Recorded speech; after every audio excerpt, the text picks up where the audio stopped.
најпрво увезуваме нормално суровини. Јачмен изимаме од Castle Malting од Белгија. Хмелјот го зимаме преку Словенија, меѓутоа зимаме амерички хмелј, најмногу користиме во нашите производи.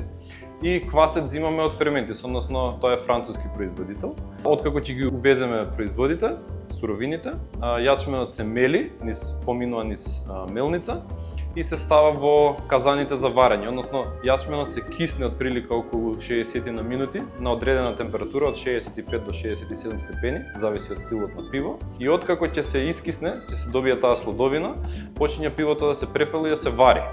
Откако ќе се свари, во процесот на варење се ставаат хмелјевите, односно за горчина и за арома. Тоа она што сакаме да го добиеме. Откако ќе се свари пивото, преку чилер се лади и се префрла во ферменторите, каде што се ферментира од прилика 2 недели. 2 недели се ферментира затоа што користиме ел квасец. Доколку користевме лагер квасец, ќе требаше тоа да се пролонгира тој процес од прилика околу месец и пол до 2.